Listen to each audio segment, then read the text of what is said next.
Jóvenes, buenos días. Jóvenes, buenos días. Buenos días, doctor. Buenos días. Ya. Buenos días, doctor. Gracias, doctor. Pregunto, ¿están viendo la pantalla? Estoy compartiendo toda la pantalla. Sí, doctor. Ya, Sí, doctor. ya. En la reunión del día de hoy es básicamente para poder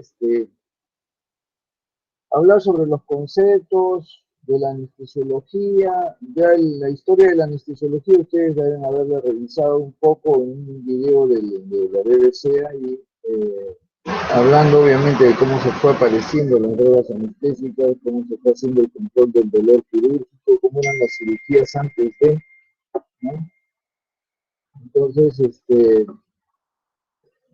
el primer concepto o la primera idea que uno tiene que aclarar y para qué llevo anestesiología en cirugía, porque yo no quiero ser anestesiólogo. Yo tampoco pretendo que ustedes sean anestesiólogos, pero es parte del conocimiento del desarrollo de la medicina. Y por otro lado, ustedes cuando sean médicos generales, estén haciendo el serum o hagan ejercicios en medicina general, pues tienen que conocer lo que se llama la anestesia infiltrativa, porque eso les va a permitir resolver lo que conocemos como cirugía menor o procedimientos de superficie, como sacar una uña, suturar un cuero cabelludo roto, derribar un absceso, hacer la exéresis de un lipoma, de una lesión de piel, etc. Entonces es importante ese conocimiento, ¿ya? Bueno, vamos a ir rápidamente revisando esto. Bueno, en el video ciertamente ya ustedes han visto cómo era la cirugía antes de la anestesia, el control del dolor, ¿no? Pues mucha gente para poder ser sometida a un tratamiento de este tipo con una amputación, pues la amarraban, le ponían un palo en la boca, la sujetaban entre varios y ahí rápidamente pues el que operaba en esas ciudades era el carnicero, ¿no? El carnicero se consideraba como el cirujano. Y el carnicero obviamente pues sabía manejar rápido el hacha, la sierra, el cuchillo, ¿no? Y como dice ahí, como ustedes ven ahí, pues uno tenía que estar muy curtido para poder manejar estos instrumentos. Y como dice ahí, el corazón curtido y el ánimo despiadado, ¿no? Y definitivamente no tenía que hacer oídos a los lamentos del paciente, ¿no? Esta pintura representa el momento de 1846 en el hospital de Massachusetts, donde el doctor cirujano John Collins Warren, gracias al uso del éter por parte de Morton, que era un dentista, ¿no? Hace una demostración pública de lo que vendría a ser la anestesia, la primera anestesia quirúrgica, ¿no? Y el paciente de esa fecha fue Gilbert Abbott, ¿no? Esa es una pintura que está ahí guardada en el Museo de Historia de los Estados Unidos y representa ese momento, ¿no? Cuando Collins termina de operar, él dice, bueno, esto no es una farsa, ¿no? Dando a entender que era algo real, ¿no? Entonces, modo de introducción, nos preguntamos qué hace el hombre frente al dolor. Lo primero que tenemos que decir es que el hombre frente al dolor lo ha enfrentado desde que el hombre inicia su existencia en este mundo, ¿no? Si ustedes hacen una revisión histórica en diferentes culturas van a encontrar que habían formas de controlar el dolor, ¿no? Aquí nomás en Perú tenemos las culturas paracas, ustedes pueden ir al Museo de Historia Natural, ¿no? Y encontrar ahí cráneos de trepanaciones, ¿no? Incluso se pueden observar que los pacientes habían sobrevivido porque después se han encontrado cráneos con lesiones que han demostrado la reparación de dicha zona, ¿no? Lo destacable es que la gente se iba dando cuenta de que para poder hacer estos procedimientos había que entorpecer la mente y la atención de las personas, ¿no? Entonces, el desarrollo de esas sustancias que pudieran entorpecer la mente y la atención era fundamental, ¿no? Entonces, en el General Hospital de Massachusetts se da esa primera demostración, ¿no? Y eso queda como un hecho histórico. A partir de ese momento, y con el desarrollo de la medicina y de la ciencia, de la farmacología, se han ido cambiando los medicamentos, ¿no? Y podemos tratarnos ahora de tener drogas que dan mucha estabilidad a la fisiología del paciente y mucha seguridad para su atención en los distintos procedimientos quirúrgicos que se desarrollan en la actualidad. Otro concepto importante es que gracias a la anestesia la cirugía ha podido ir desarrollando, ¿no? Porque antes operar era hacer las cosas muy rápidamente y cortar grandes trozos y simplemente cauterizar. Ahora no, pues la anestesia, cuando ya controlaban el dolor del paciente, el cirujano más tranquilo comenzaba a revisar y ver cómo podía hacer las cosas, ¿no? Y eso fue dando origen al desarrollo de la cirugía.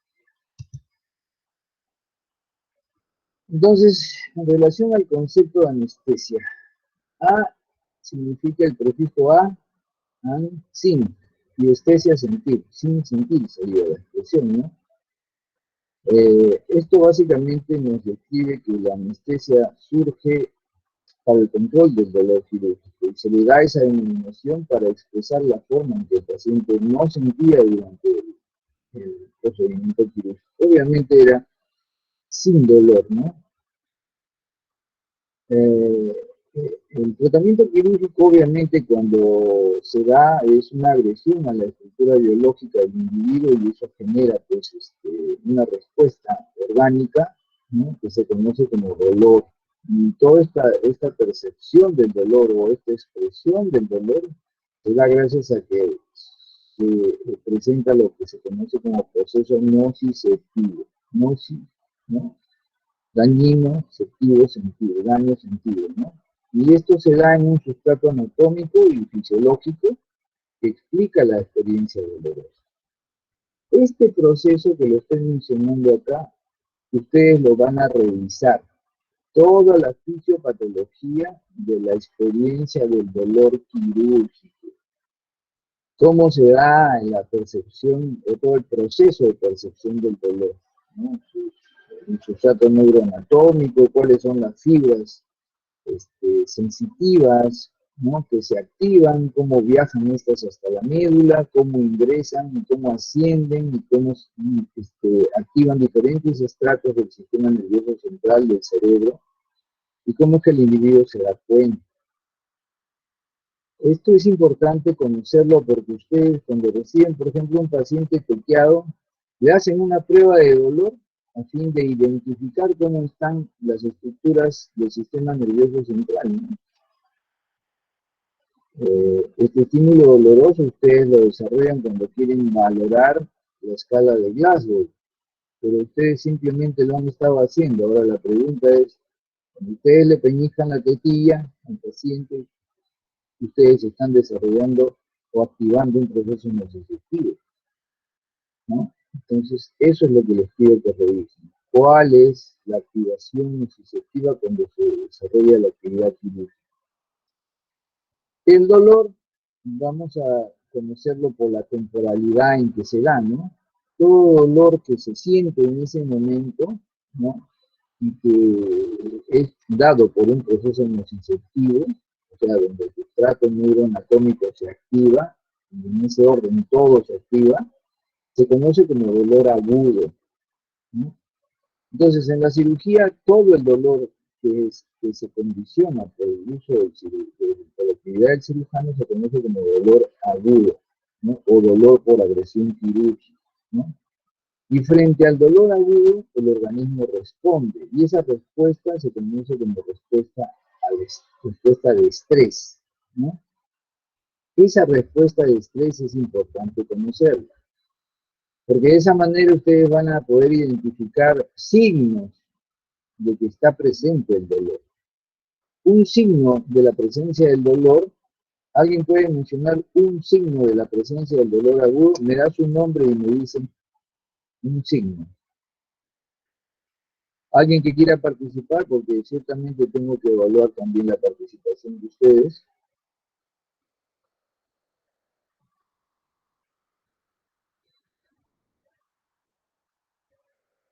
Leticia, del grupo de rotación A2.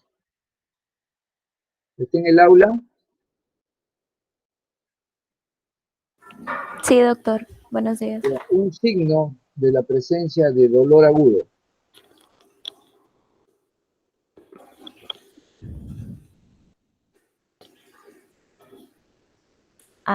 ¿Sería sudoración? Ya. Sofía, grupo A2. ¿Está en el aula? No está presente. Ya. Leonardo,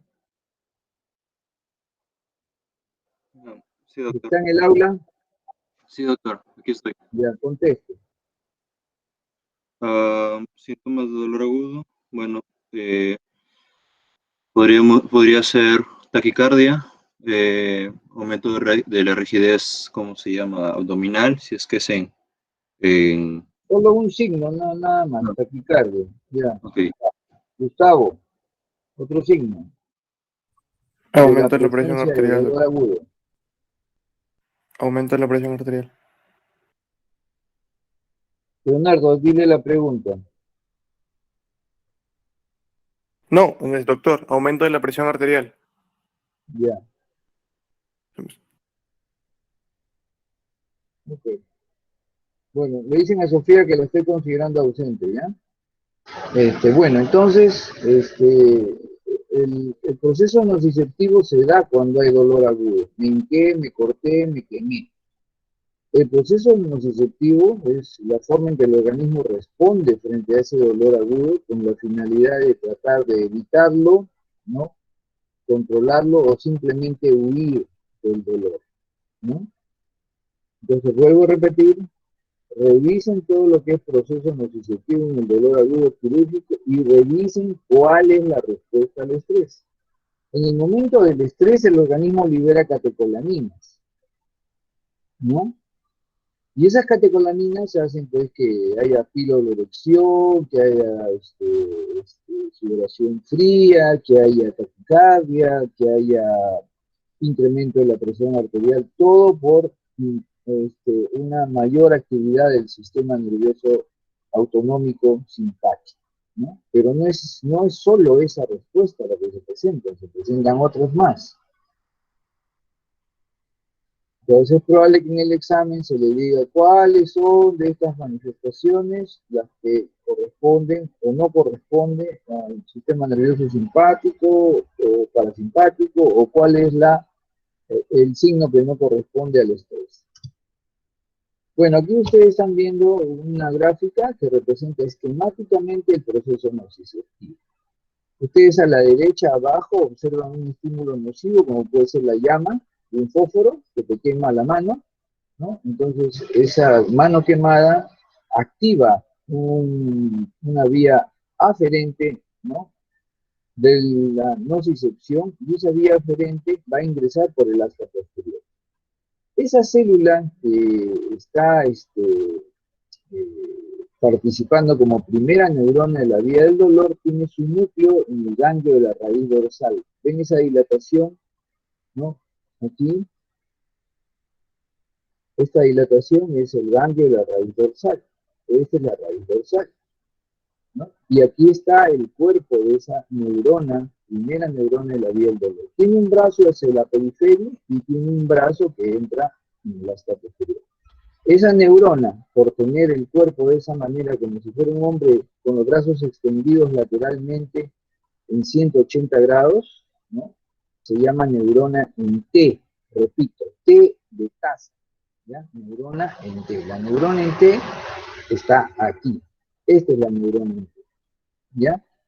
Entonces, la energía dañina se convierte en energía eléctrica y comienza a viajar el impulso doloroso. Entra por el asta posterior, ahí sinapta con una segunda neurona de la vía del dolor, ¿no? Y esta segunda neurona de la vía del dolor, ¿no?, va a tener una unas vías de ascendencia, de ascenso, ¿no? Que se llaman las vías espinotalámicas. En este caso están decruzando las vías, pero también hay vías que son ipsilaterales, ¿no? Entonces ascienden, la primera estación, o la estación, una de las estaciones más importantes en lo que es el procesamiento del dolor en el cerebro, está en el tálamo. De ahí llega la corteza y de ahí el individuo se da cuenta. Cuando ustedes le pellizcan la tetilla a alguien, el tipo se despierta y su percepción es muy precisa. El individuo se despierta y te dice, oye, ¿por qué me peñizcas la tetilla? Me duele muchísimo o me duele exageradamente, ¿no? Y el individuo está despierto, ¿no? Una de las cosas que ustedes pueden destacar de esto es que el dolor despierta al individuo, ¿no? Hace que tome conciencia. Bueno, cuando el sistema nervioso central percibe el dolor, genera una acción por una vía que se conoce como vía eferente. Y esa vía eferente desciende por toda la médula hasta llegar al punto donde la primera neurona con la segunda neurona de la vía del dolor se sinapsan. Ahí en ese punto de unión hay unas pequeñas interneuronas que al estar activadas por modulación, lo que hacen es disminuir el impulso de la primera neurona hacia la segunda neurona. Y de esa manera se pretende disminuir, ¿no?, el influjo doloroso, ¿no? El influjo doloroso. Y uno se pregunta, bueno, ¿cómo puede hacer eso? Hay muchas personas que tienen la capacidad de modular su dolor, ¿no? O sea, que son tolerantes al dolor. Por otro lado, tenemos medicamentos que actúan a este nivel, ayudando a modular el control del dolor.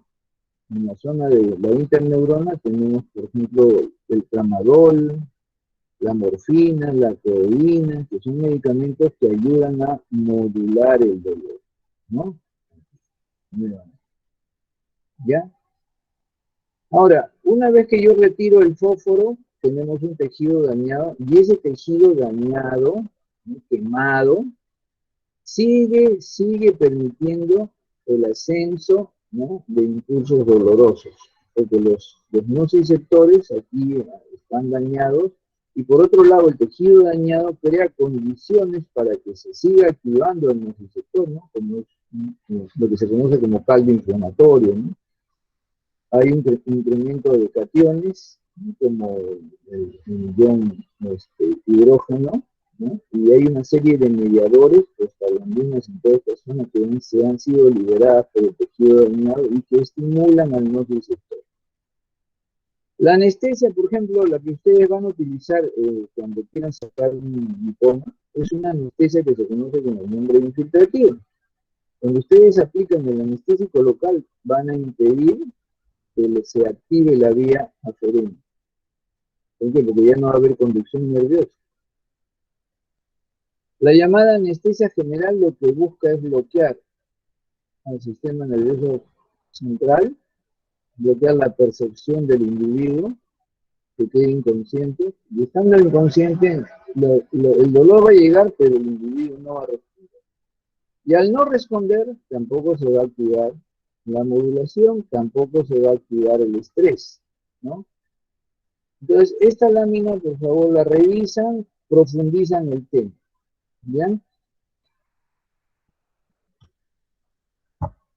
Bueno, entonces, según los tipos de anestesia, mencionaremos que esta se da por la forma en que se controla el mecanismo de la nocicepción, o sea, por la forma en que hace, ¿no?, la antinocicepción. Lo que llamamos anestesia deseferente. Volvemos a la lámina interior, ¿no? Entonces tenemos una vía que se conoce como ascendente, la aferente, y tenemos una vía inhibitoria moduladora del dolor que se conoce como vía eferente. Entonces la anestesia desaferente es la que impide que la vía aferente de ascenso se active, ¿no? Entonces Esta vía impide la conducción del dolor y tenemos como ejemplo la infiltrativa. Esa es la anestesia que ustedes están obligados a conocer y están obligados a aplicar cuando llegue pues, un cuero cabelludo roto, o cuando tengan que sacar una uña encarnada, o cuando tengan que desvidar un absceso. Estas técnicas anestésicas ya corresponden a la del especialista, ¿ya? Así que, por favor, ustedes profundizan el conocimiento de la anestesia infiltrativa, ¿ya? Hay infinidad de videos en YouTube, ¿no? Y esperemos que tan pronto pues ustedes puedan volver al campo clínico, ustedes van a poder ponerse al día de todas las cosas que por ahora están simplemente observando. Bien, la anestesia deferente, la anestesia que impide la activación de la respuesta de estrés, ¿no? Esta simplemente se logra bloqueando el sistema nervioso central en su estrato más alto, la corteza. A esa anestesia se le conoce como anestesia general. Y a esta como anestesia local. Dependiendo de la magnitud de la localidad, yo puedo tener pues, una pequeña área de la piel, o puedo tener una porción de una extremidad, ¿no? O de repente puedo tener toda la extremidad bloqueada, cuando hago un bloqueo del plexo braquial, por ejemplo, o puedo tener un bloqueo de una parte del organismo. Yo pongo una anestesia raquídea y el individuo, o peridural, y el individuo va a estar con un bloqueo de la columna de un nivel hacia abajo, ¿no? Eso en relación al mecanismo. En relación a la topografía, la anestesia que se circunscribe a un área se conoce como regional, y la anestesia que abarca toda la sistematicidad del paciente se conoce como anestesia general. Jóvenes, ¿hasta aquí alguna pregunta?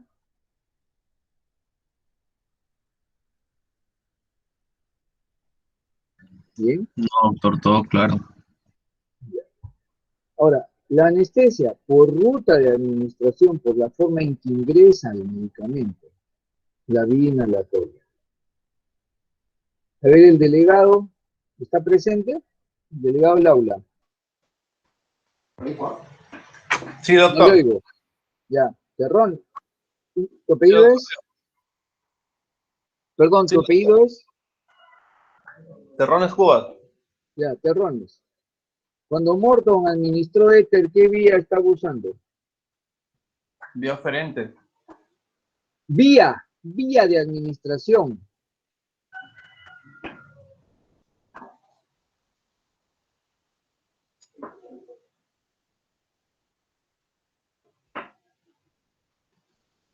¿Por dónde entraba el éter al cuerpo del individuo, Terrones? Terrones. Doctor. ¿Ah? No, Por vía de entrada al cuerpo, vía Terrones. vía ¿Ah? nasal, doctor. Por vía nasal. ¿Sabes qué? Eso se llama vía inhalatoria. Porque él respiraba y de ahí se iba todo eso a los pulmones. Y por eso se convertía, al pasar a la sangre, en forma sistémica. O sea, la vía que utilizó Morton fue inhalatoria. Gran parte del desarrollo de la anestesia con éter, con Morton, perdón, con cloroformo, con óxido nitroso, que espero hayan revisado el video, ¿no? Era vía inhalatoria. Los primeros que probaban, no, les hacían respirar a sus sirvientes o ellos mismos se ponían a respirar. Y esa es la vía inhalatoria. Cuando ya aparece la aguja, pasamos pues a las vías parenterales. Vía endovenosa, vía intramuscular, y todas las drogas al entrar ahí, después de un tiempo se convertían en sistémicas. En la antigüedad, bueno, entonces sabiendo que había que entorpecer la conciencia del individuo, pues a algunos antes de cortarles la pierna le daban de beber alcohol, ¿no? Y el tipo quedaba embriagado, y bueno, uno sabía pues que estando borracho a veces no sentía los golpes, ni en qué momento se rompió la pierna, entonces alguien con lógica dijo, bueno, démosle alcohol pues para que no le duela tanto, ¿no? Entonces esa es una vía oral, y esa vía oral no se emplea en la actualidad, ¿no? Dentro de las vías parenterales, ¿no? Se descubrió que había una anestesia local que solo permitía pues, a la droga permanecer en un determinado territorio muy circunscrito, ¿no? Y que se administraba en el tejido, ¿no? Y se conoce esa como una anestesia infiltrativa y que se circunscribe al área donde va uno a proceder el tratamiento, ¿no? Voy a suturar el cuero cabelludo, voy a debridar el absceso, voy a sacar una uña encarnada, entonces eso se conoce como anestesia infiltrativa, ¿no? Se administra la droga alrededor del sitio que yo quiero operar. La radicular sería, pues, quiero hacer un bloqueo del nervio radial, quiero hacer un bloqueo del nervio cubital o del nervio mediano, ¿no? O del tibial. Entonces busco la raíz nerviosa por reparos anatómicos, ubico la zona próxima al nervio. No debo hincar yo un nervio porque si yo hinco un nervio lo daño. La droga siempre se deposita cerca, ¿no? Entonces eso llamamos bloqueo de tronco. Ya cuando yo ingreso con la aguja, por ejemplo, a nivel del plexo, pues, en este caso el plexo braquial es el más abordable, ¿no? Hay muchas técnicas para ingresar al plexo braquial. Actualmente se está usando ecografía, ¿no? Entonces por imágenes uno llega a la zona del plexo braquial y ya es ingresar la aguja. Y la del neuroeje es en la columna, ¿no? Ya sea epidural o raquídeo. Cuando yo combino dos o más rutas, a esa la denomino anestesia balanceada. Entonces, retrocediendo, por el mecanismo, o sea, por la forma en que afecta la vía del dolor, es desaferente, local, ¿no? O regional, deseferente, porque impido la respuesta de estrés, eso se llama anestesia general, por la zona donde se aborda el cuerpo, si es una zona muy circunscrita, regional, y si se afecta toda la sistematicidad general, la anestesia por la ruta de administración, por donde entra la droga al cuerpo, son estas, ¿no? Así que estas son preguntas que no requieren mucha sabiduría en medicina, es simplemente lógica y observación. Este es un ejemplo clásico de anestesia infiltrativa, ¿no? Yo creo que la mayoría de ustedes deben haber ido al dentista, deben haber hecho algún procedimiento. En este caso ustedes pueden observar, ¿no? Esta jeringa. Esta jeringa es muy distinta a la jeringa que ustedes van a usar, ¿no? Esta es la jeringa del odontólogo y acá hay un vacío donde entra este cartucho que se conoce con el nombre de Scarpulex. Esta jeringa solo administra, no permite aspirar, ¿no? Los odontólogos usan ya el Scarpulex en el cartuchito, un anestésico local que no necesariamente es lidocaína y que viene con epinefrina para que en el momento que la droga entre aquí, en la zona de infiltración, y por el uso de la epinefrina, los vasos sanguíneos alrededor se contraigan, ¿no? Se contraen, los linfáticos también se contraen, entonces la droga queda aquí capturada, ¿no? Entonces el odontólogo infiltra, pero ingresa la aguja, no verifica dónde está la punta de la aguja, simplemente ingresó la aguja y comenzó a administrar. En el caso de la técnica infiltrativa, ustedes deben entrar con la aguja y aspirar. Si el aspirado es negativo, ustedes administran la droga.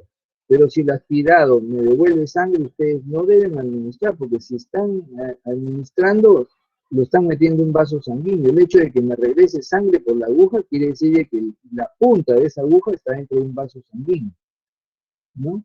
Y si yo administro el anestésico local, ya no va a ser una anestesia que se circunscribe a un territorio, ya no se va a quedar en esta zona. Si yo administro y está en el vaso sanguíneo, la droga va a comenzar a distribuirse por todo el cuerpo y se va a convertir en droga sistémica. ¿Correcto? Eso que quede muy claro. Entonces, por ruta de administración, ya esto ampliando el tema, a nivel del neuroeje, tenemos dos técnicas anestésicas en la columna. Eso le preguntan al anestesiólogo cuando vayan a sala. El día que ya puedan ir a sala, la anestesia se llama epidural, tiene sus propias características, o también la anestesia raquilla o su aranioideo. Cuando se produce el bloqueo, ¿no?, de la columna, de la médula, ¿no?, de la médula, ustedes deben recordar que en la médula pues hay diferentes vías, las raíces nerviosas tienen diferentes tipos de neuronas, unas son de actividad motora, otras son de actividad sensitiva y otras son de actividad autonómica. Cuando se produce el bloqueo del neuroeje, todas estas vías se bloquean. Se bloquea la parte motora, se bloquea la parte autonómica y se bloquea la parte sensitiva. Las fibras nerviosas que presentan mayor calibre, que tienen una alta cubierta de mielina, son las fibras motoras. Y tanto las fibras autonómicas como las fibras sensitivas son las que tienen menos mielina, e incluso hay fibras amielínicas. El anestésico, para poder actuar, tiene que ingresar a la fibra nerviosa. Repito, no se puede hincar el nervio. Se tiene que depositar la droga cercana al nervio para que de ahí comience la solución a bañar al nervio y comience a ingresar a la fibra nerviosa. Y de esa manera, ingresando a la fibra nerviosa, ¿no?, se produce el bloqueo. Bloqueo de los canales de sodio. Para poder ingresar a la fibra nerviosa tenemos que cruzar pues la barrera de mielina. Como la barrera de mielina es considerable, ¿no?, vamos a demorar en bloquear una fibra motora. Como la barrera de mielina aquí es más delgada o hay falta de mielina, prácticamente el bloqueo es más rápido con estas fibras, porque son delgadas y tienen poca mielina. ¿Ya? Ese concepto es importante que lo tengan en cuenta. Aquí, por ejemplo, una anestesia epidural, ¿no?, consiste en administrar la solución en el espacio subaracnoideo. Acá, por ejemplo, anestesia espinal o raquídeo, ¿no? Saber colocar la aguja en el espacio subaracnoideo es importante. Yo la primera vez que coloqué una aguja en el subaracnoideo fue estando en el internado, cuando vivió un paciente con trastornos neurológicos y el jefe de residentes en el hospital Loaiza me dijo que sacarle una muestra de líquido cefalorraquídeo para llevarlo a la laboratorio, ¿no? Entonces, creo que es una competencia del médico general, ¿no?, saber hacer la punción para obtener líquido cefalorraquídeo. Si ya sabes hacer la punción para obtener líquido cefalorraquídeo, obviamente va a ser más fácil luego de obtener el líquido cefalorraquídeo administrarle la solución anestésica. Entonces, una vez que yo ya llego al espacio subaracnoideo, demuestro que estoy ahí porque comienza a salir líquido cefalorraquídeo. Esa es la anestesia raquídea, ¿ya? Aquí, en esta anestesia, el bloqueo motor, autonómico, sensitivo es más rápido porque entra la solución e inmediatamente está bañando la médula, ¿no? Y luego de bañar la médula también baña los nervios raquídeos que salen por estos agujeros que se conocen como nombre de agujeros de contención. Aquí está la técnica. Se entra en un abordaje mediano, o sea, entre las espinas, entre las apófisis espinosas, ¿no?, de la columna. Uno entra en el espacio interespinoso y avanza la aguja en un plano horizontal y conforme va avanzando calcula pues, ¿no?, la profundidad. A veces las manos entrenadas perciben los diferentes tejidos. Los reparos anatómicos ya en la profundidad son esta estructura que se llama ligamento amarillo, ¿no?, y este es la aranioides. Uno cruza el ligamento amarillo y luego cruza la aranioides y obtiene salida del líquido cefalorraquídeo. El líquido cefalorraquídeo, la característica que uno visualiza es cristal de roca, ¿no? Cristal de roca, esa es la denominación. Entonces, como tarea, revisan, ¿no?, qué significa la expresión cristal de roca, ¿ya? Estoy anotando, señor delegado, todas las tareas que estoy indicando. Es indicado que averigüen qué cosa es la respuesta de estrés, qué cosa significa cristal de roca, ¿ya? Entonces, una vez que ustedes ya han identificado cómo se ingresa en el espacio, en la columna, vamos a hacer mención rápidamente a los efectos de la anestesia. En la anestesia deferente, en la anestesia sistémica, en la anestesia general, se suelen dar estas manifestaciones, todas o algunas, dependiendo de las drogas que uno coloque. Pero se ve la sedación, se ve la hipnosis, se observa analgesia, se ve relajación muscular o bloqueo neuromuscular y se presenta también lo que conocemos como amnesia anterógrada. Nosotros siempre nos despertamos con cierto nivel de ansiedad, pues, para llegar a la clase, para tomar el carro, para ir a comprar, para hacer el trabajo. Entonces, si nosotros queremos tranquilizar al individuo, tenerlo calmo, pero tenerlo despierto, la primera capacidad de disminuir esa actividad del individuo sería la sedación, ¿no? O sea, está sedado, está despierto, indiferente al entorno, pero sin requerimiento de nada. Ya un grado más profundo de depresión del sistema nervioso central ya sería la hipnosis, ya el individuo está dormido. Más profundo ya es llevarlo al coma, ¿no? O sea, llevándolo al coma, pues las actividades del electroencefalograma son líneas basales, ¿no? Eléctricas en actividad, ¿no? Otra manifestación de esta es la analgesia frente al dolor quirúrgico.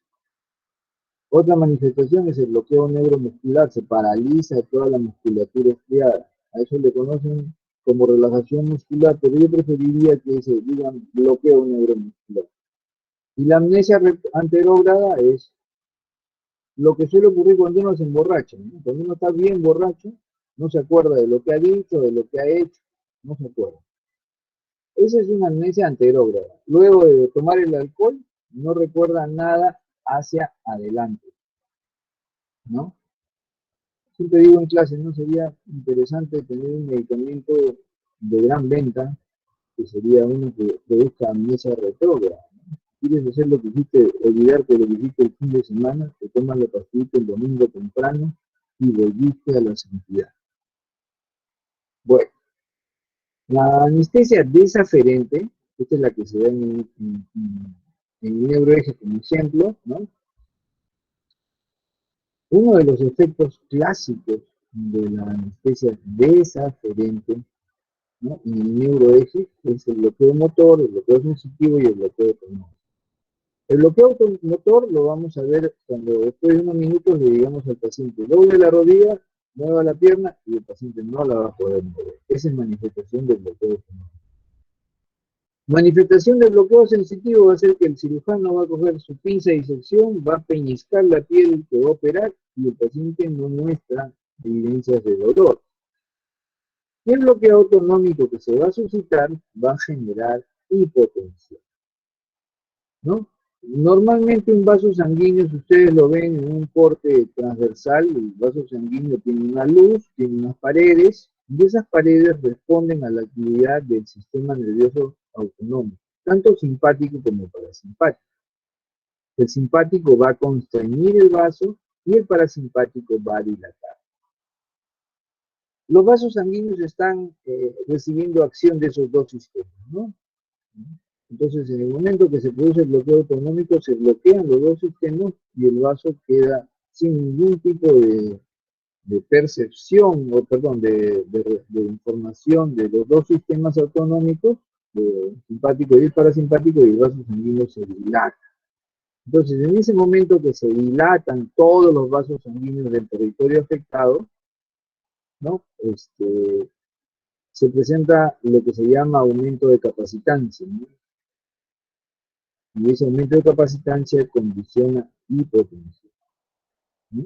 Es como si ustedes estuvieran en un vasito de gelatina, el vasito de gelatina lleno de agua, y en ese momento les digo, aumento de capacitancia, tienen que cambiar el vasito de gelatina por un vaso más grande, pero le echan todo el contenido del vasito de gelatina, y se van a dar cuenta que no van a poder llenar el vaso grande. Pasar de un vasito de gelatina a un vaso grande es aumento de capacitancia. Entonces, todo el territorio que ha sido anestesiado, que está afectado por la anestesia del neuroeje, hace cambio de capacitancia. Del vasito de gelatina pasa al vaso grande, pero con el mismo volumen circulante de sangre en el cuerpo, y lo que se suscita es un descenso de la presión arterial.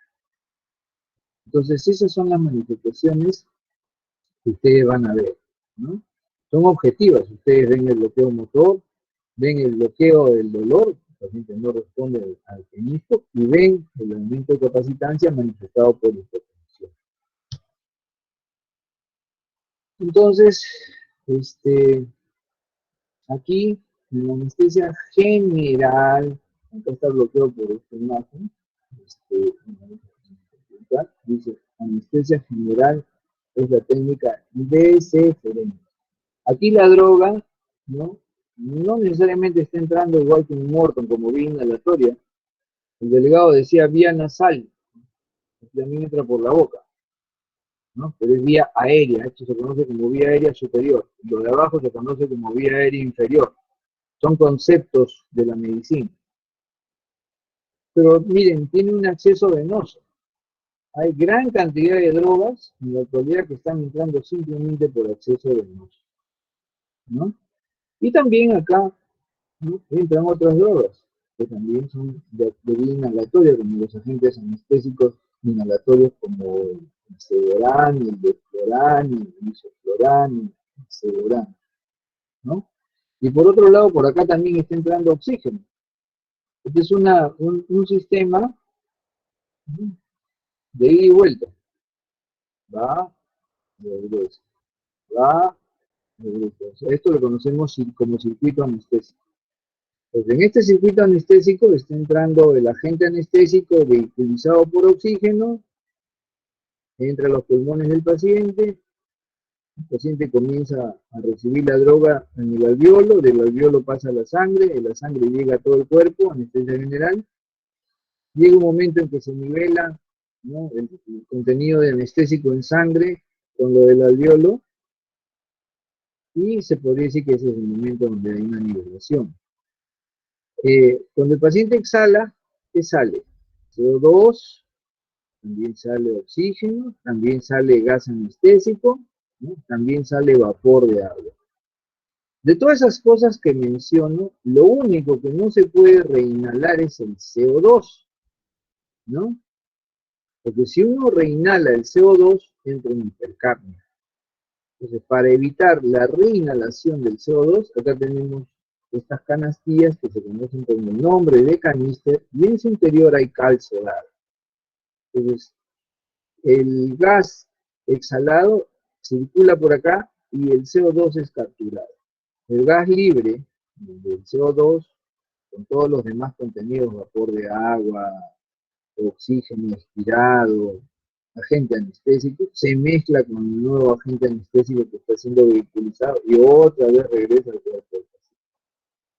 Entonces, esas drogas deprimen, ¿no?, todas las funciones del individuo, ¿no?, todas las funciones orgánicas, porque el sistema nervioso gobierna todo, ¿no? Entonces, gobierna el corazón, gobierna la función pulmonar, gobierna la función renal, todos los órganos se ven afectados por drogas depresoras.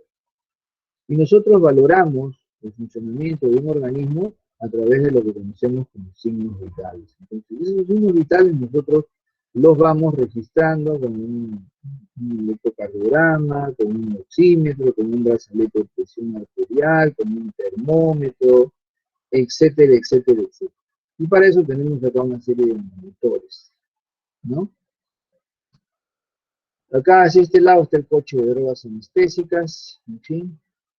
Y en este momento el paciente está inconsciente y ustedes ven acá a la anestesióloga, está con una mano izquierda con la mascarilla sujetándola en la vía aérea superior del paciente que cubre fosas, la pirámide nasal y cubre la boca. Y la mano derecha de la doctora está cogiendo esta bolsa que se llama bolsa reservoria y está colapsándola y soltándola, colapsándola y soltándola. De esa manera está impulsando en la vía aérea del paciente el gas. El gas ingresa y de esa manera se ventila el paciente. Cuando el paciente no tiene comando respiratorio, entonces la doctora está haciéndole la ventilación. Ella, por ejemplo, tiene su propio comando ventilatorio y está en ventilación espontánea, porque su comando ventilatorio es espontáneo.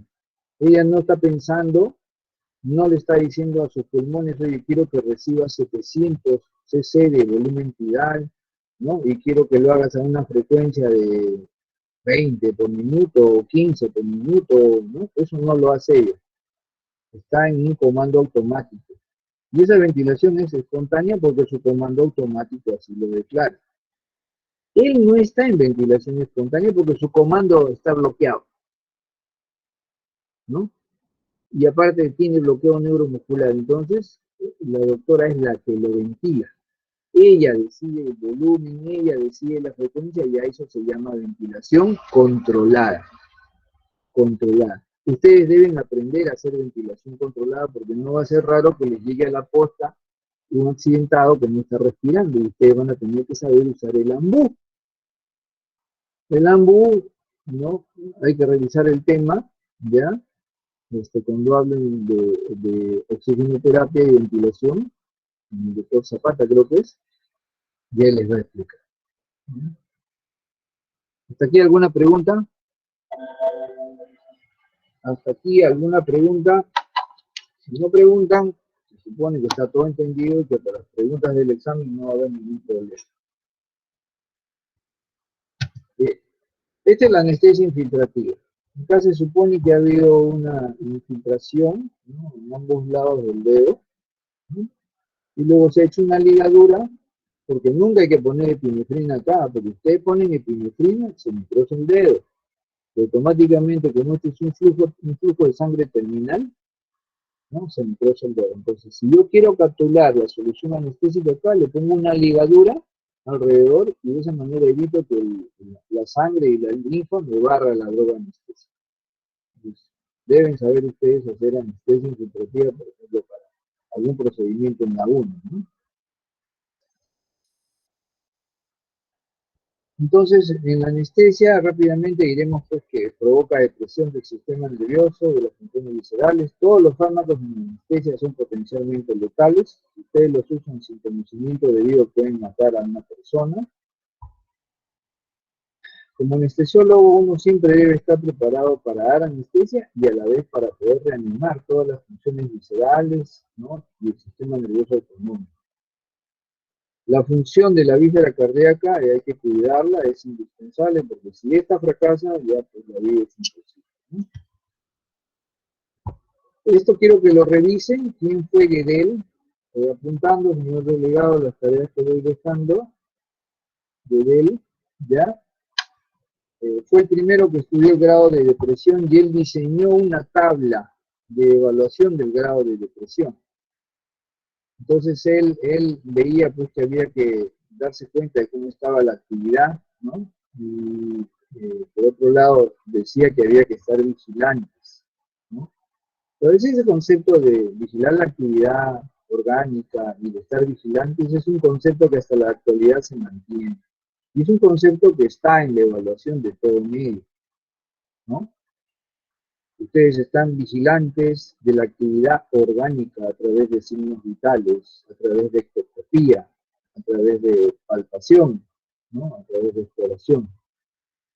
Y eso durante todo el acto, ¿no?, de la cirugía, en el antes, el durante y el después de la cirugía se le conoce como perioperitorio. Entonces uno debe estar atento a esos eventos previstos. Me van a cortar, va a sangrar. Ah, ya. Yo tengo sangre acá y en sala de operaciones, tengo sueros salinos, ¿no? O imprevistos. Sangró demasiado y ¡pam!, entró en paro. Tengo que estar con las drogas para atender el paro cardíaco. Entonces, revisan quién fue Guedel, ¿no? Y evalúan ustedes cuál era la actividad que vigilaba, ¿no? Esta es una tabla que diseñó Guedel, ¿no? Y él definió los periodos de la anestesia, como el periodo de inducción, como el periodo de excitación, como el periodo de anestesia quirúrgica y como el periodo de parálisis fetal. Él dijo, bueno, voy a observar la respiración, voy a ver cómo está la pupila, voy a ver los movimientos oculares, voy a vigilar los reflejos, voy a ver cómo está el tono muscular, voy a ver cómo está el pulso, cómo está la presión arterial, ¿no? el electroencefalograma, ¿no? Y el tipo de operación que se hacía. Entonces, toda esta tablita, ¿no? Que se hizo en ese entonces, era básicamente para anestesias inhalatorias, éter, cloroformo, ¿no? Entonces, cuando uno comenzaba a administrarle la anestesia al paciente, pues el paciente se demoraba, a veces rechazaba el cloroformo o el éter por el olor que tenía y las provocaciones de la anestesia demoraban, ¿no? Quiero adelantar que la anestesia tiene 3 tiempos.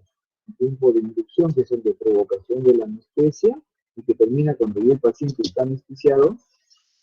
El tiempo de mantenimiento, que es el tiempo que coincide con el momento en que se opera, y el tiempo de salida de la anestesia, que se conoce con el nombre de erupción anestesia. Esta tabla de Gödel es histórica, ¿no? Ahora ya no se utiliza, ¿por qué? Porque como esto demoraba tiempo en instalarse, ¿no? Ahora las anestesias se hacen se provocan en cuestión de pocos minutos o segundos, ¿no? Entonces ya prácticamente uno no ve eso, ¿no? Entonces simplemente se enseña la vigilancia de los signos vitales, ¿no? Pero aquí es algo interesante, ¿no? Supongamos que le seguimos poniendo éter al paciente y deprimimos todo el sistema nervioso central. En el momento en que todo el sistema nervioso central se paraliza, o sea, el bulbo deja de trabajar. Acuérdense que una de las estructuras últimas en fracasar en el sistema nervioso central es el bulbo. Es lo último que funcionando nos mantiene vivos. Ya cuando el bulbo fracasa, el individuo se muere. ¿Cómo es la pupila en un muerto? Totalmente dilatada, ¿no? Un muerto, ustedes le abren los párpados y ven la pupila, y la pupila está totalmente dilatada, ¿no? Es expresión de la parálisis cerebral. Los ojos ya no se mueven, las pupilas están fijas, no responden fijos, no hay ni un reflejo, hay una flacidez extrema, hasta que ya viene la contractura de la muerte, de algunas horas, y no hay ninguna actividad, ¿no? Entonces, en las anestesias deferentes, ¿no? La depresión respiratoria es una manifestación clásica, ¿no? Puede haber depresión respiratoria por una depresión consistente del bulbo o porque hay una parálisis neuromuscular, ¿no? Los músculos asociados no trabajan. También hay hipotensión, y esa hipotensión puede ser ocasionada por vasodilatación o por un efecto inotropo negativo de la droga anestésica. Entonces yo puedo revertir esto, ¿no? La vasodilatación utilizando vasopresores como la epinefrina o administrando pues alguna droga que me dé una acción inotropo positiva, como por ejemplo la dopamina, o la dobutamina, o la noradrenalina, o la misma, ¿no?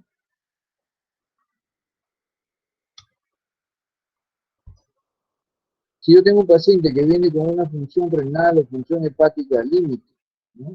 No hay ninguna contraindicación para operar a un paciente con insuficiencia renal o operar a un paciente cirrótico, no hay ninguna contraindicación. La cosa es que yo debo evitar que durante la operación el paciente se ponga hipotenso, porque si se mantiene hipotenso por un tiempo sostenido, va a empeorar la condición del hígado y del riñón. Eso hay que tener en cuenta. Entonces, aquí hay que estar observando, hay que estar vigilando. Ustedes también cuando hagan su anestesia infiltrativa, ciertamente tienen que vigilar al paciente, ¿no? Se están sacando el hipoma, pero tienen que mirarlo, tienen que decirle a la enfermera que le tomen la presión, tienen que preguntarle al paciente si se siente bien, alguna molestia, ¿no? Entonces, en las salas de operaciones la vigilancia es fundamental. Y siempre tenemos que tener un acceso venoso porque esa es la ruta de administración a la inmediatez de nuestras necesidades. Necesito que el corazón comience a latir, necesito que la bradicardia ceda, ¿no? Etc. Atender la vía aérea siempre es fundamental, entonces nosotros solemos colocarle un tubo de la boca a la tráquea, eso lo llamamos intubación endotraqueal, Intubando al paciente tenemos acceso a la vía aérea y a través de la vía aérea podemos ventilar al paciente, podemos oxigenarlo y podemos administrarle los gases anestésicos de la vía inhalatoria. Por otro lado, intubado al paciente le protegemos la vía aérea. Si en ese momento que el paciente está intubado se presenta una regurgitación o un vómito, no va a haber ningún problema porque la vía aérea está sellada, está protegida, no se va a aspirar el paciente. A diferencia del clásico ejemplo del borracho que se murió porque se vomitó y se aspiró su vómito y se murió asfixiado, esa es una vía aérea muy protegida. Por otro lado, este concepto es importante. Cualquier patología concurrente no controlada va a afectar el manejo anestésico y la cirugía. Por ejemplo, si ustedes quieren sacarle la uña, por ejemplo, a un viejito o a una señora que tiene la uña encarnada en la posta, pero la señora es hipertensa, y en ese momento que ustedes le quieren sacar la uña, la presión no está controlada, es probable pues, que la señora presente un sangrado excesivo, que el manejo anestésico no sea el adecuado, ¿no? La señora se va a estar moviendo, o de repente no lo han encontrado correctamente, ¿no? Entonces, repito, si ustedes quieren hacer un procedimiento de anestesia local en su posta, tienen que tener todas las patologías concurrentes, la hipertensión, la diabetes, el asma, etcétera, etcétera, etcétera, controlados. Por otro lado, recuerden que los extremos de la vía son los más susceptibles y también el margen de seguridad es muy estrecho, se reduce en estos pacientes, ¿no? Y el niño y el anciano son los más lábiles a las drogas anestésicas. Repito, cualquier técnica anestésica, por más simple que les parezca, como la infiltrativa, siempre tiene un riesgo, siempre. Siempre los efectos de la anestesia deben valorarse todo el tiempo. Esta valoración la hacemos monitorizando. Ya conocen ustedes lo que es el monitoreo, aunque lo han visto. Ustedes monitorizan tomando el pulso, tomando la presión arterial, colocándole el oxímetro, tomándole la temperatura. Monitorizan ustedes clínicamente, viendo si los labios están rosados o morados. O sea, poner la mano sobre el cuerpo, la sienten caliente, la zona, qué sé yo. Todo es el monitoreo. Entonces, el monitoreo clásico es el de los signos vitales, ¿no? Los signos vitales, como ustedes ven ahí, son 4, ¿no? Muchas veces la gente dice, ¿vamos a monitorear signos vitales? ¿O qué monitorizan? Hay otra expresión que se utiliza. Dicen, vamos a monitorearle las funciones vitales. La palabra correcta es signos vitales, no funciones vitales. Porque las funciones vitales también son totalmente diferentes. Entonces, otra tarea es encontrar la diferencia entre signos vitales, ¿no? Y funciones vitales. El delegado, tome nota usted también.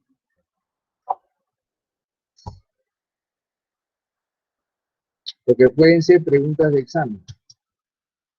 Entonces, los tiempos de la anestesia, inducción, mantenimiento, inducción, ya los mencioné, ustedes lo leen. La anestesia desaferente, en el momento que yo infiltro puedo causar hematomas, de repente hinco el nervio, de repente uso adrenalina. Por favor, ustedes nunca usen adrenalina. Por otro lado, el único anestésico local que deben tener en su posta, repito, es lidocaína sin preservantes. No usen bupivacaína. La bupivacaína es de mayor riesgo. A veces uno infiltra y la droga se convirtió en intravascular de forma inadvertida. En fin, tenemos una serie de complicaciones nosotros cuando hacemos anestesia reactiva. A veces los pacientes a las pocas horas comienzan a referir cefalea, o de repente la droga tocó mucho y me dio un paro cardiorrespiratorio, o de repente la droga al ingresar a la sangre se convirtió en sistémica y me comenzó a dar, ¿no?, manifestaciones de neurotoxicidad. O sea, cuando la lidocaína o la bupivacaína entran al cuerpo, ustedes van a ver eso, neurotoxicidad y cardiotoxicidad. Si han usado bupivacaína y esa entra al cuerpo, la cardiotoxicidad que da la bupivacaína, la mayoría de las veces suele ser de carácter mortal, el paciente se muere.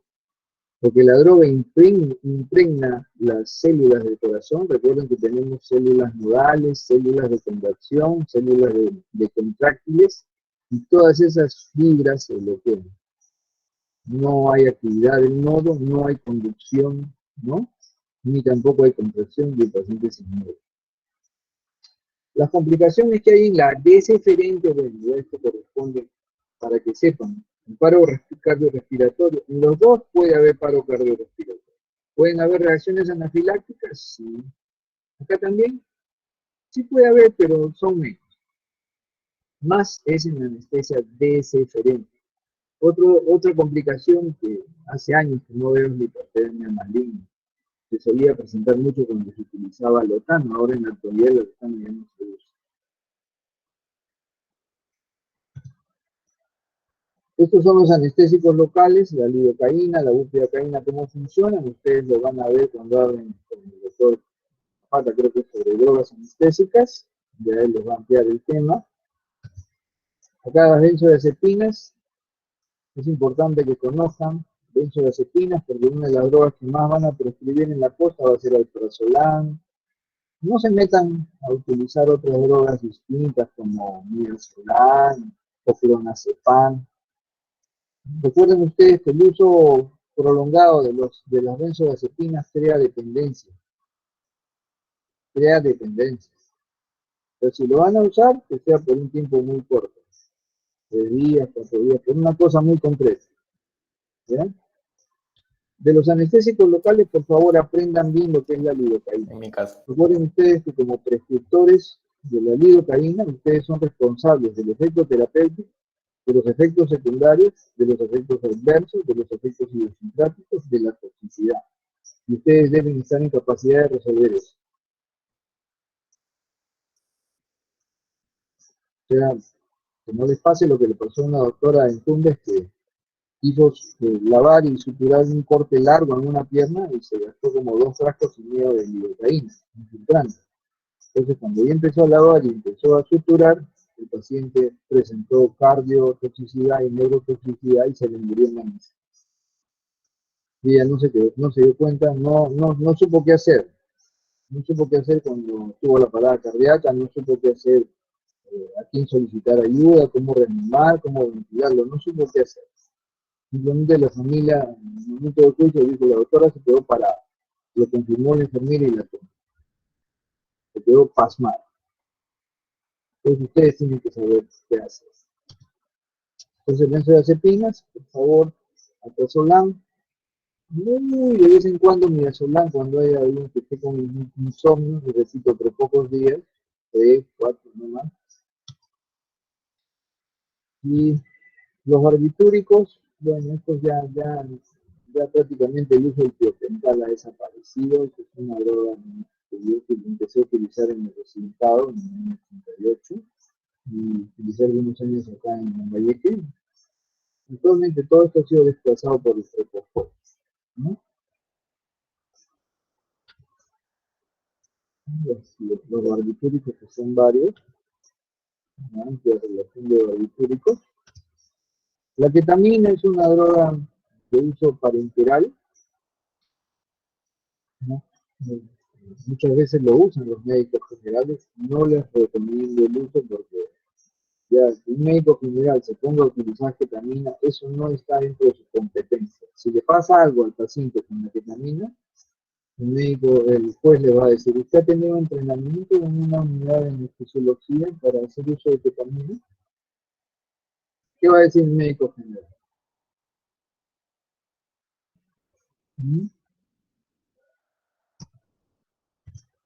El propofol, es lo que les mencionaba, es una droga que se obtiene de la lecitina de huevo, glicerol y aceite de soya, por lo que en algunas personas puede causar reacciones alérgicas. Un hipnótico muy potente. Opioides. El único opioide que yo les sugiero que aprendan a utilizar es el tramadol, ¿no? Viene por vía oral, viene por vía parenteral, en el oral viene por gotitas, ¿no? No se necesita una receta de la Vicenic para poder solicitar tramadol, es una receta simple, ¿ya? Pero aprendan a utilizar el tramadol, básicamente para el tratamiento del dolor agudo. yo lo uso bastante en dolor crónico para pacientes con dolor por neuropatías. Eso lo vamos a hablar claro cuando hagamos la clase de dolor agudo y dolor crónico. El uso de opioides ha generado pues serios problemas en países del continente americano y en Europa. Muchos pacientes que empezaron a utilizar opioides de forma crónica por un problema se convirtieron en adictos. Por otro lado, en algunos países como Estados Unidos y Canadá se siguen los que son drogadictos se siguen inyectando opioides a la vena, ¿no? La heroína es el clásico, ¿no? Si ustedes ponen en YouTube epidemia de opioides en Estados Unidos y Canadá se van a interesar mucho, así que les dejo que me podría revisar el video. Señor delegado, está tomando nota, ¿no? Pueden salir preguntas por el examen de ahí. El video se llama Epidemia de opioides. Repito, epidemia de opioides. En Estados Unidos, Canadá.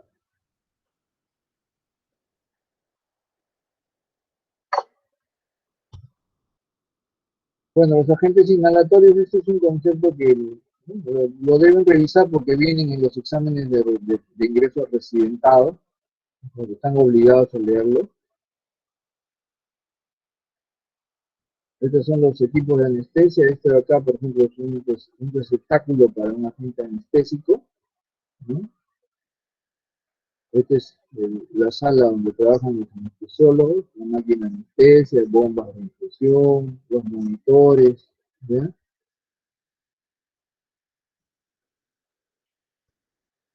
Los bloqueantes neuromusculares.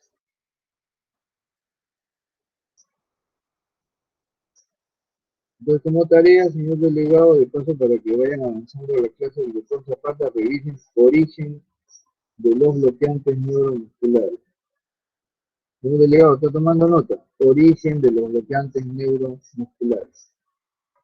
Les adelanto que el origen es en la selva amazónica.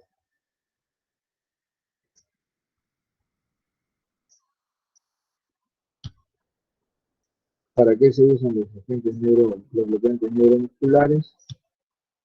Entonces, a modo de conclusión, diremos que todos los anestésicos son potencialmente letales, ¿no? La gente se puede matar tomándose 50 pastillas de midazolam, una benzodiazepina, ¿no?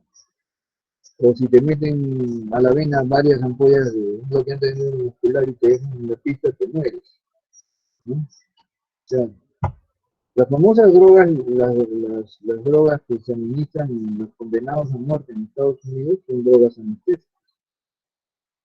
Entonces, las drogas se usan para deprimir funciones viscerales, funciones autonómicas del paciente. Se deben emplear en manos de personal preparado en su uso de intervención. Entonces, como esto simplemente lo están viendo y no hay campo clínico, entonces, por favor, cuando ya regresen a los hospitales, preocúpense de ver procedimientos con anestesia infiltrativa, para que después no estén llorando cuando estén en la posta. Las cirugías se deben hacer en lugares especializados que se conocen como centros quirúrgicos o sala de operaciones, y en toda sala de operaciones debe haber una máquina de anestesia. Entonces, siempre es indispensable conocer los riesgos de dar anestesia a un paciente, sea este paciente en cirugía electiva o sea en cirugía de emergencia.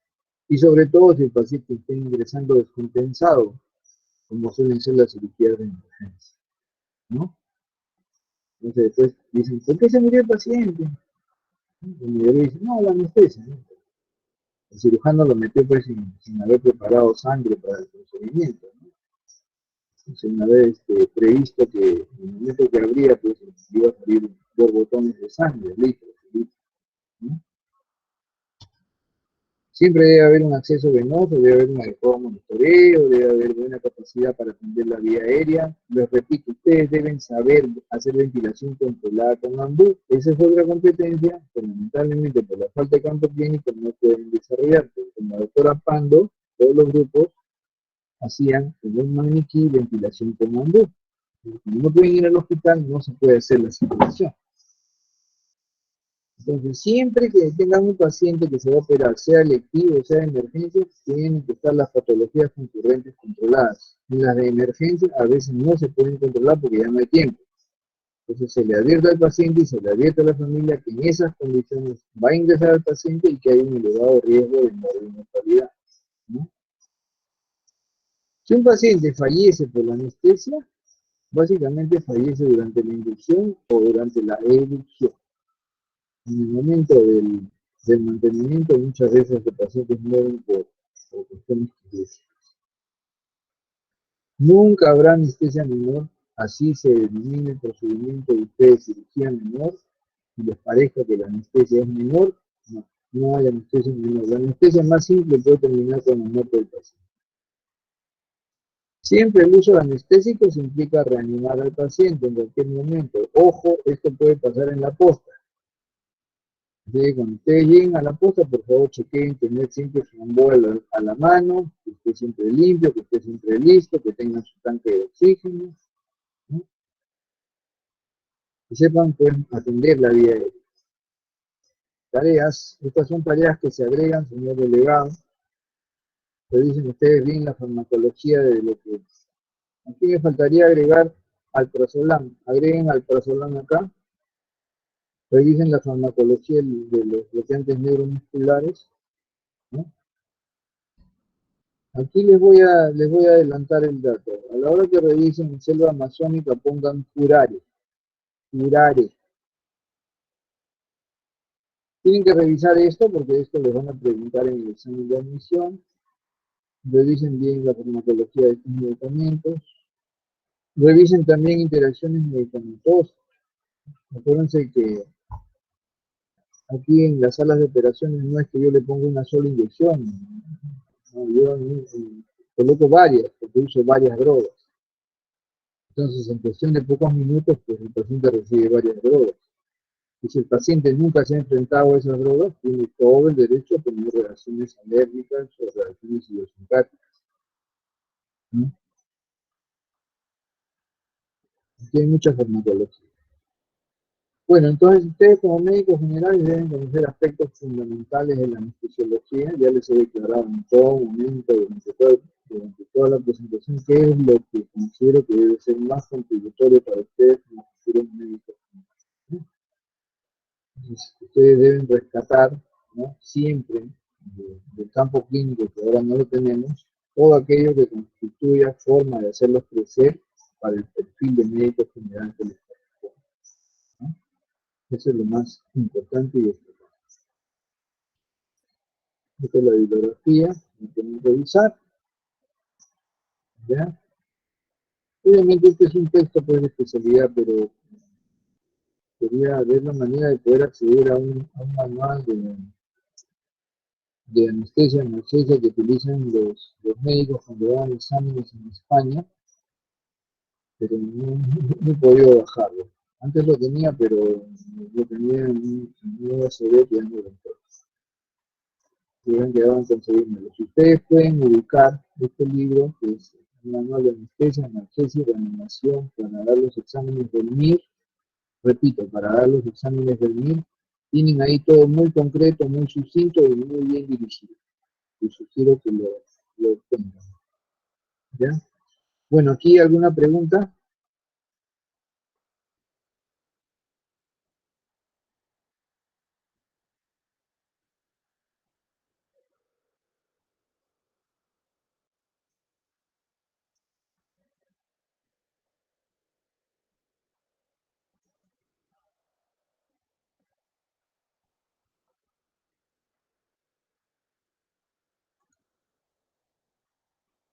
Bien, muchachos, ¿alguna pregunta?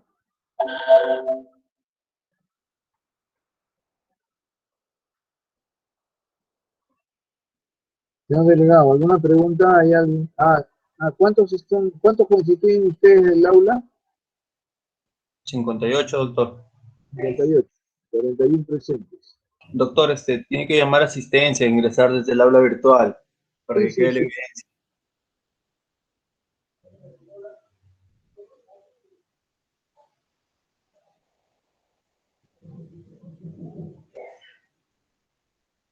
Bien, un ratito.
Señor delegado,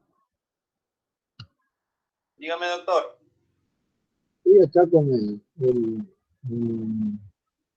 la asistencia, pero no puedo abrir la lista de ustedes. ¿Me pueden guiar un poco? No tengo entendido. ¿Puede transmitir, doctor, para ver cómo le ayudamos? A ver.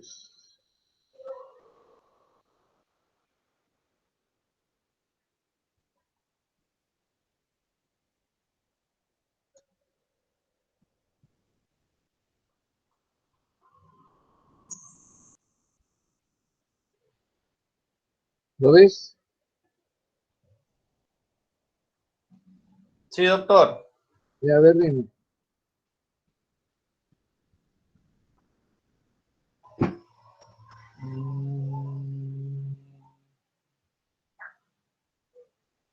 No.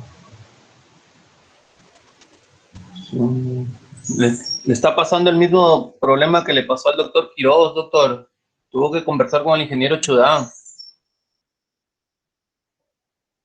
Bueno, voy a revisar la asistencia por acá. Pongan todo su pantalla, ¿ya?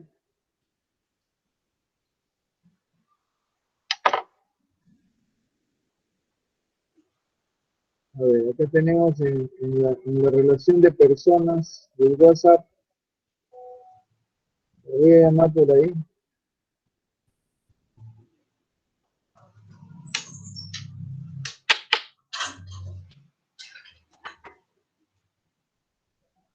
Alessandro Fernando. Alessandro Fernando.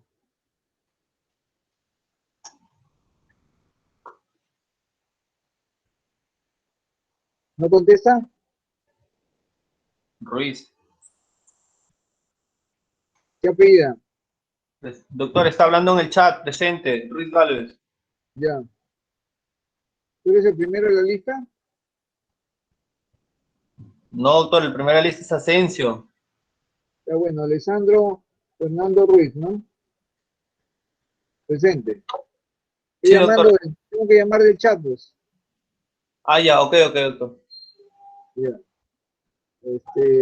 Hay otro, Alexander Steven, ¿qué apellida? Sánchez González. Ya. ¿Quién es? ¿Está o no está?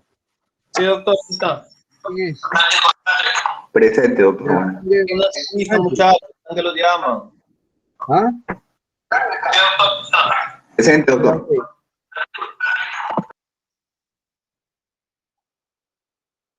Ana Plasencia. Presente, doctor. Bien. Angélica Yurico. Presente, Angélica Yurico. presente, doctor. No ha venido, ¿no? Presente, doctor. Ya contesten presente, pues.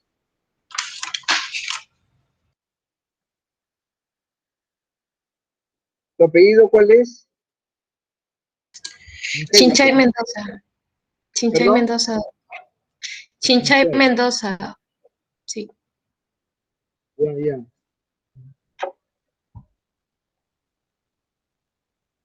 Ashi. Burga, creo que Presente, es. doctor. Burgos. Presente, doctor. ¿Cómo se dice tu apellido? Tu nombre, Burgos. perdón. Ashie. No, tu nombre, ¿cómo se dice? ¿Cómo se pronuncia? Ashie. Ashie. Sí, Burgos. sí, así es. Ya. Carlos Chunga. Presente, doctor. Ya. ¿Dónde? Carlos, Presente, doctor. no Presente, te oigo. doctor. Presente. Ya. Cristian Bustamante es o Bustos. Presente, doctor. Cristian, ¿qué eres? Bustamante ¿Tu Díaz. apellido? Ah, Bustamante.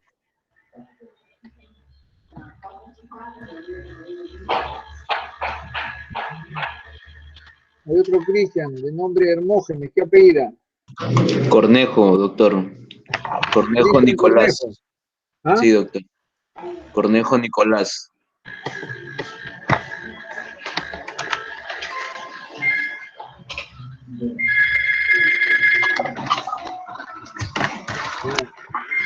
Clintor Julca. Clintor. Presente, doctor.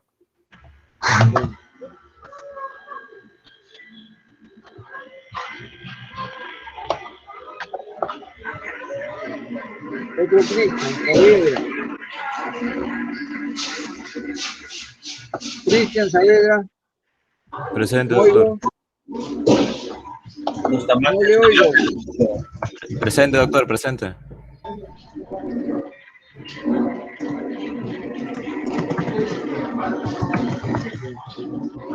Cintia Segarra. Presente, doctor. Segarra, ¿no? Sí.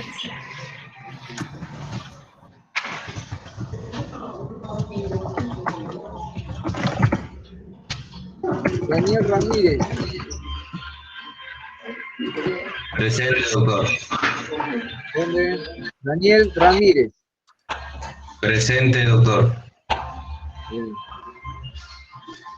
Cristian Bryan, apaga tu micrófono.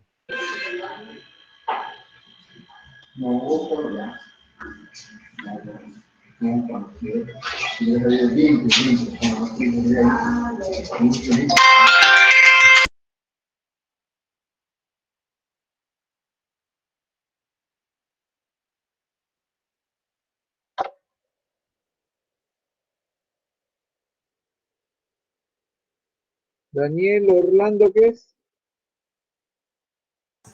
Presente, Vergara. doctor. ¿Tu Vera, apellido? gracias, doctor. Presente, doctor. ¿Tu apellido cuál es, Daniel? Vera. Perdón, Vera. Sí, Vera. Vera.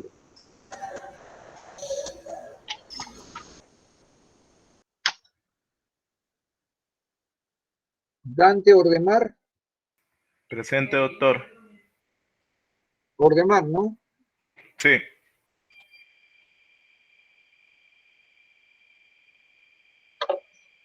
Denis John Top. Presente, doctor.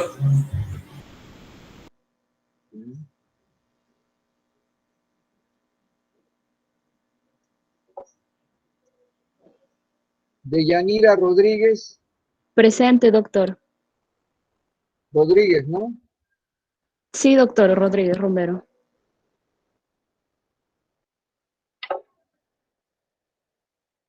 Diana Patricia Cubas. Presente, doctor. Cubas. Sí. Cubas Reaño. Ok.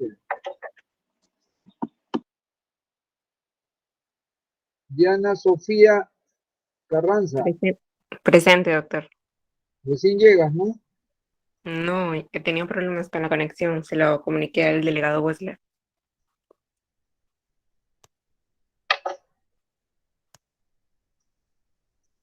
Diego Zapata. Presente, doctor. Zapata, ¿no? Presente. Sí. Gracias. Ever Oliva. O Olivares. Presente, doctor. Oliva. ¿Tu apellido cuál es? Oliva. Oliva. Eduardo Loaiza. Presente, doctor. Loaiza, ¿no? Sí, Loaiza Castañeda. Loaiza con I latina o con Y. Con I latina. Fátima Viera. Presente, doctor.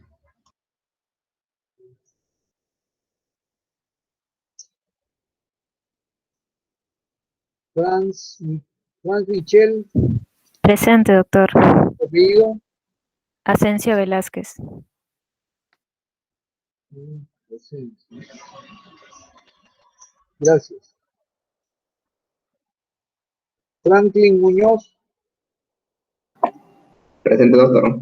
Buenos días.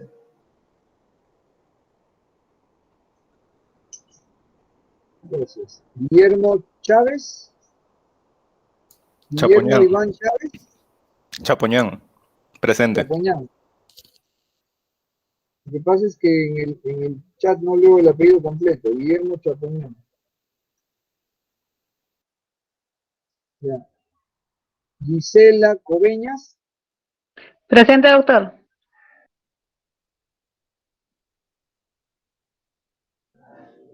Presente, doctor. Ya, gracias Gisela. Gustavo Castillo.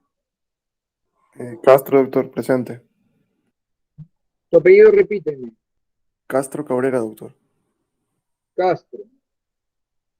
Les diría que por favor traten de tener una voz con un tono más elevado.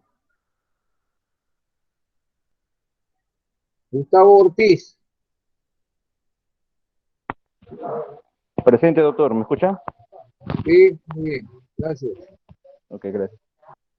Gracias. Jan Torres. Presente, doctor. Gracias. Jeffrey Tapia. Presente, doctor. Jeffrey, ¿tu apellido es Tapia? Presente, doctor. ¿Me escucha? Contéstame, ¿tu apellido es Tapia? Tapia Eros. Tapia, Tapia. Solo estoy marcando un Tapia. apellido, Tapia. ¿Sí? Sí, Tapia. Ok. Apaga tu micrófono, Jeffrey. Johan Silva. Buenos días, doctor. Presente. Gracias, Johan, por el saludo también. Gracias. Jonathan Pérez. Buenos días, presente. Gracias, Pérez.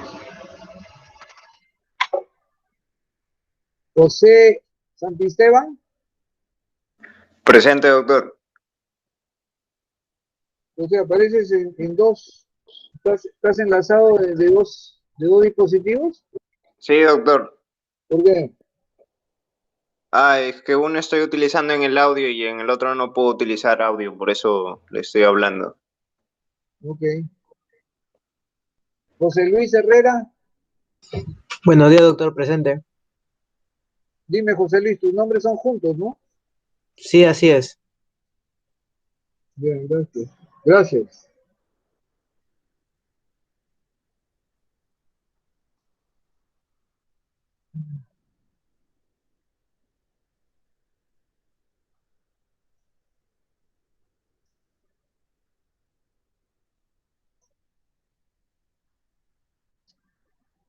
Juan Carlos Díaz. Presente, doctor. Gracias. Juan Ugas. Presente, doctor. Gracias. Kiara Vargas. Presente, doctor. Gracias. Leonardo Fabricio Castillo. Presente, doctor. Castillo. Presente, doctor. No, su apellido es Castillo. Sí, doctor, Castillo. Bien, por favor, digan presente Castillo, porque solo veo una parte del apellido, estoy acá tratando de adivinar.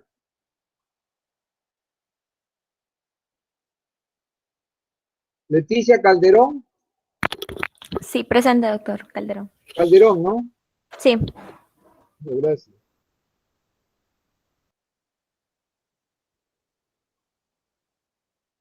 Levi Mesones.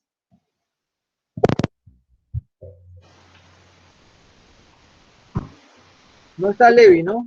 Presente, doctor, presente. Ah, ya, no escucho tu voz. Pues. Gracias. Wesler Terrones. Presente, doctor. ¿Le dicen Wesler o Lee? Lee Wessler. ¿Es junto? Separado. Ya. Luis John Top. Presente, doctor. Gracias. Luis Ezequiel. Luis Ezequiel. Presente, doctor. Mi apellido es Serrano. Ya, Luis Serrano.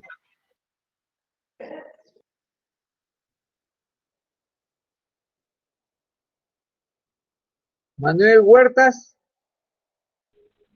Sí, doctor, Manuel Huertas Canali. Presente. Marcelo Alonso Fernando o Ferré. Presente, Fernández. Fernández, Marcelo Fernández.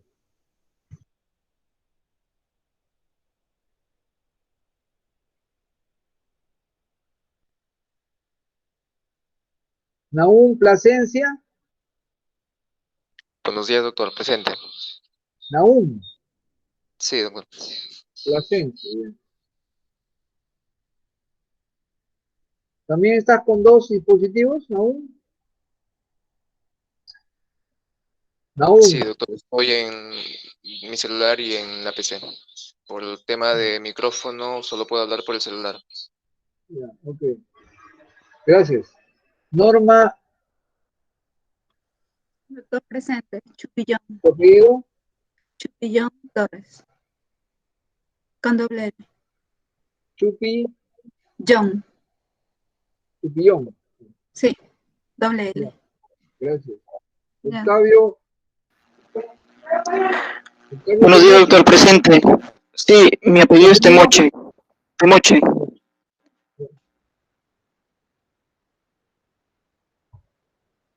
Omar Sánchez Bocanegra, ¿no? Sí, doctor. Presente, buenos días. Muy bien, presente, bien, gracias. Oscar Soto. Presente, doctor. Ya. Piero Quiroz. Buenos días, doctor. Presente. ¿Quiroz o Quiroga? Quirós, sí. Quirós. Quiroz. Gracias, Piero. Ricardo Velázquez. Presente. ¿Dónde?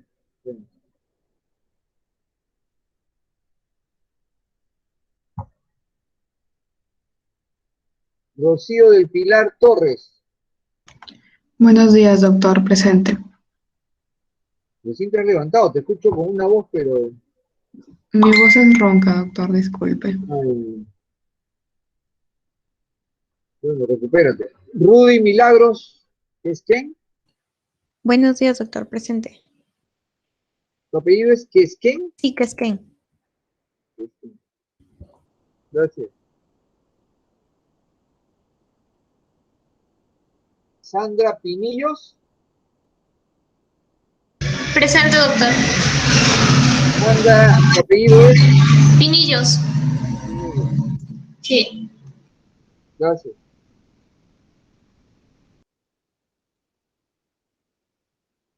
Víctor Páez. Presente, doctor. ¿Tu apellido es Páez? Sí, Páez. Ya. Víctor Aurich. Buenos días, doctor, presente. Aurich, ¿no? Sí, Aurich, doctor. Gracias. Ok.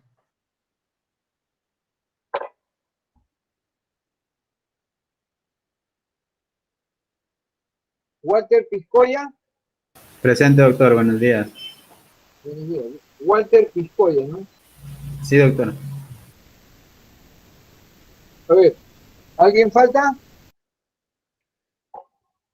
Señor delegado. No, doctor, están todos. ¿Te he llamado a ti? Sí, doctor. Lee ¿Tu Westler. nombre es? Terrones. Lee Westler Terrones. Terrones, ¿no? Sí, doctor. ¿A qué no te he llamado? No he registrado Terrones. Sí, recién, doctor, me llamó, me preguntó mi nombre por separado. Pero no te he dado Terrones. Ya. Wesley Terrones. Ya. Ajá. Ya, bueno, esto voy a conversar ahora, a ver, para poder ingresarlo más tarde. Ya, ok, doctor. A ver, Doctores, repito no las sé tareas. Wesley, repito las tareas. Revisar el tema de estrés ante el dolor quirúrgico. ¿Qué cosa es cristal de roca? ¿Quién fue Guedel? La diferencia entre signos vitales y funciones vitales. Revisar el video de epidemia de opioides.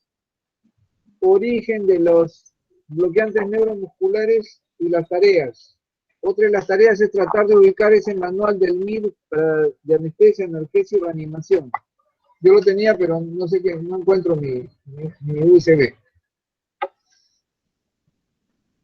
Bueno, jóvenes, yo sé que es difícil hacer esto sin tener campo clínico, ¿no? Es realmente difícil porque sin la presencia pues del paciente, las cosas pues quedan de repente en un video, quedan en un comentario, pero la máxima es que el médico se hace al lado del paciente. Eso ha sido así en toda la historia, ¿no?